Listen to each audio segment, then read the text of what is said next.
When it comes to supporting your reasoning with relevant examples, you want to make sure that you do it appropriately to earn points in the development and support category.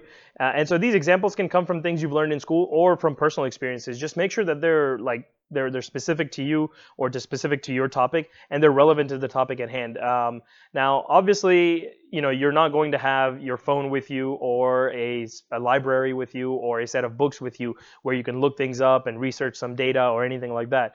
But you want to make sure that whatever examples you're using are reasonable. So you can say things that would generally be considered true. You can say things like getting a college degree is more likely to get you a high paying job. That's fine.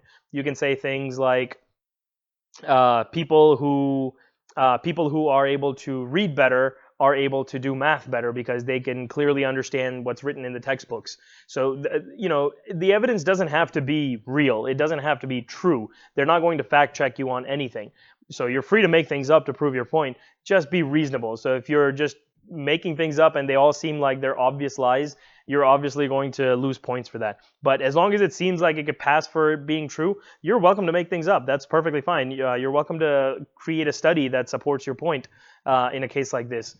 Just make sure it's reasonable, because if your reasoning is not sound and you make up something to make it believable, you might actually get docked some points. So just be reasonable about these things. Make sure you take a perspective, or make sure the stuff you're trying to quote unquote make up actually seems like it could be real, right? It shouldn't be something completely out of left field and nobody can relate to it. So here's an example. Research has shown that the cost of an education is one of the primary factors in where students choose to apply to school, leading low-income students to forego schools that high-income students apply to. Low-income students do not perceive that they have a quote-unquote right to high-quality or high-cost education.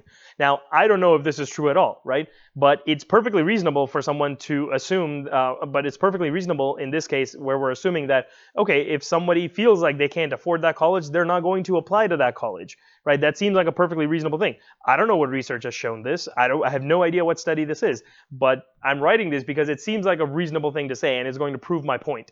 So if I say something like, people who don't feel like they can afford that school aren't going to apply to that school and they lose out on that opportunity, hey, that's a great way to support your point if you're trying to make that point.